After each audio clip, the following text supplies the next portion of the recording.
It's good.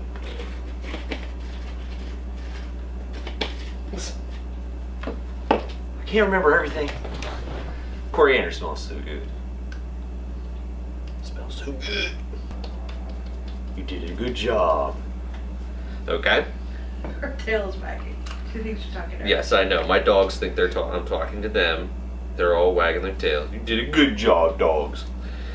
I'm gonna increase my dough ball now.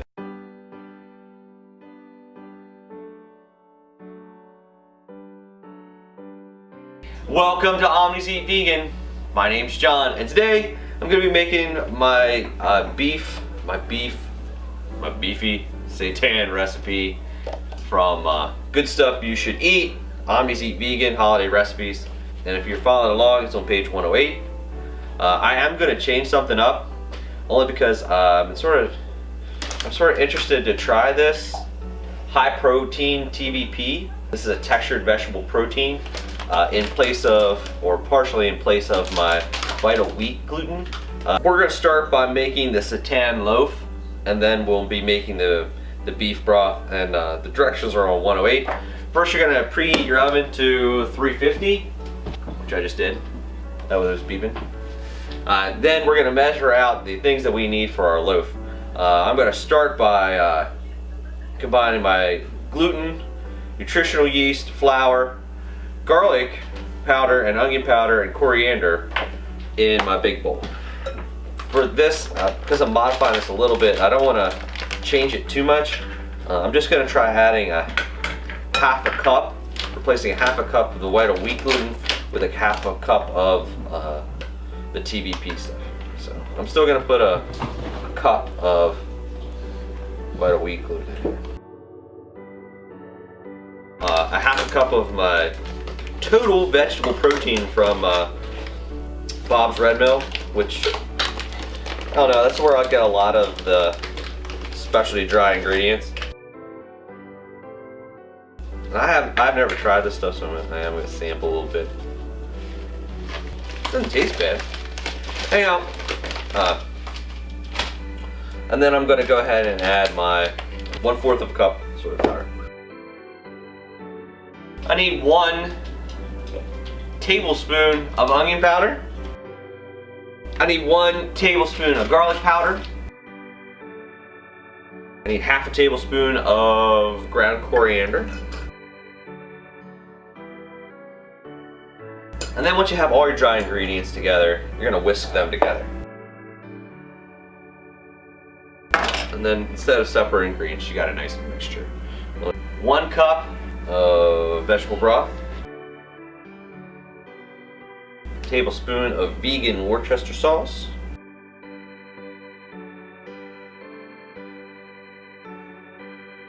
That's 1 tablespoon of tamari. So I put 1 tablespoon of Worcester sauce, 1 tablespoon of tamari, and 1 cup of vegetable broth. And I'm just gonna mix this stuff together too. Now I'm gonna mix my wet ingredients into my dry ingredients, and then I'm going to knead for 10 minutes.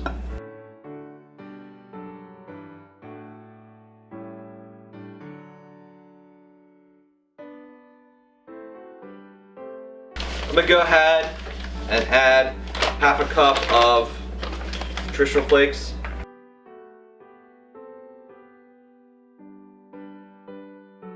And you're gonna knead this for about 10 minutes. This is my Seitan dough ball. Woohoo! Anyhow, I'm going to grease it and cover it and let it rest. Okay. And then, there it is. Okay. There you go. Nice and greased. Okay. Alright, it's good. I think I'm going to put it in this bowl because it's a little smaller. Then I'm going to let it rest for 20 minutes. Okay, this is your beef flavored broth. So I'm going to start by making my 1.5 cups of better than bouillon. There's my stuff. And if you haven't tried this stuff, I really recommend it, especially if you're trying to replace like a beef broth or what have you. It's really good stuff. All you need is 1 teaspoon of better than bouillon to equal 1 cup.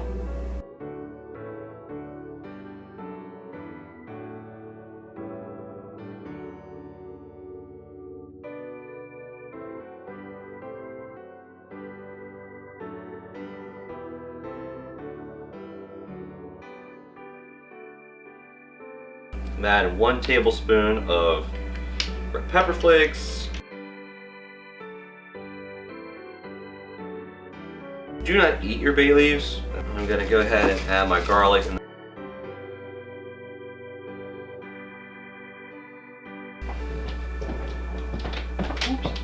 This is about half of a very large red onion that I'd use in another recipe.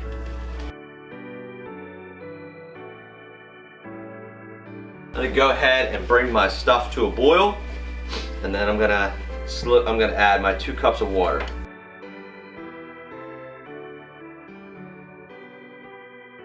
All right, welcome back. While you were gone, I put the seitan loaf in my baking pan and covered it with my boiled broth. I'm gonna go pull it out of the oven and bring it over. This is what your seitan loaf looks like in its broth.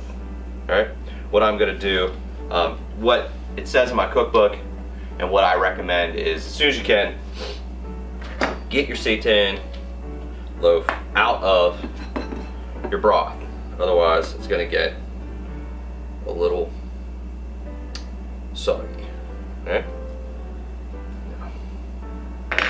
Now, you know, I guess you probably could maybe make that into a gravy, or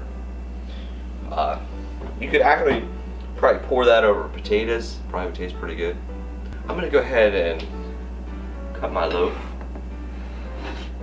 and then I'm going to invite Jessica over to give this a try.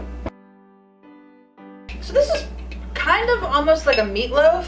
There's probably enough here to serve a good, at least 4 people, maybe as many as 6, depending on how hungry they are and what other sides and accoutrements you have for them to eat with it. So, and we have tasted this before. This was from our cookbook, so we've had this already before.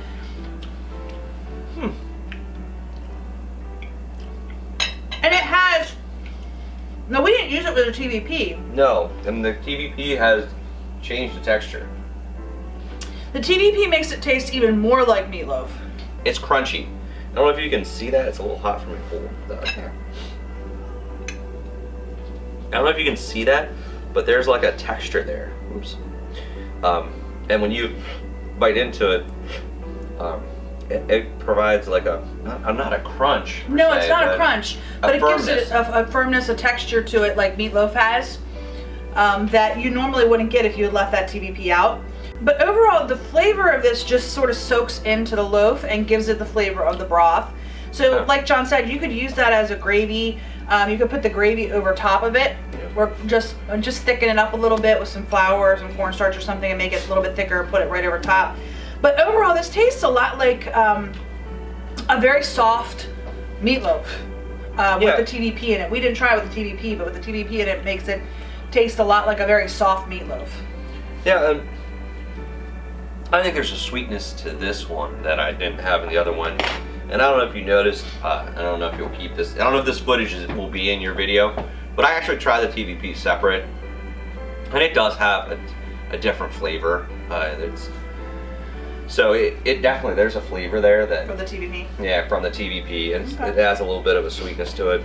The other thing is that if you let this sit, it's gonna stiffen up a little bit. Yeah. Especially when you put it in the refrigerator or... Yeah, right out of the broth, it's very soft. Yeah, it's very moist. So, but this could easily be something that you could make to take with you to a holiday party, and it has no meat in it. It does have gluten, so if you have any gluten-sensitive family members or friends that are coming over, this wouldn't work for them. But you could easily take this with you to a family gathering and offer it to other people. Like I said, it tastes exactly like, texture-wise, even flavor-wise, like a meatloaf. Especially, you could put some ketchup over top of it, bake it a little bit with some ketchup. Yeah. That would really make it be like more meatloaf-like. But the flavor is very good. I'm gonna give this If we're comparing it to meatloaf, I'm gonna give it like a 9 out of 10. Yeah. Comparing it to the other holiday roasts that we tasted, this is not the same. This is more of a soft meatloaf texture than a turkey or a solid meat texture. But again, once it cools down, it will start to stiffen up a little bit more. Yes. Obviously I wrote the recipe and I created the broth, so I like it a lot. I like the flavor. I like the rosemary. I think it tastes good. Like I said, I specifically picked better than bouillon because I feel that the better than bouillon has that strong flavor. It's good. I like it. I'll probably be the one. Like I can see, cutting this up and throwing it on a piece of bread and adding a little veganese to it and eating it. And both Neil and Nick like this as well. Yeah. So, if you have any comments or if you haven't tried or if you'd like to try a seitan recipe, I suggest going out and getting good stuff you should eat. Look it up on Amazon. You can get a digital copy. You can get a hard copy. This is a proof, and it's probably seen as better. It's getting pretty beaten around. So if you have any comments, if you like this content, please click like, subscribe down below for Omnis Eat Vegan Kitchen. See you I'm next Jessica. week. And I'm John. See you next week. See you later. Bye-bye. Bye.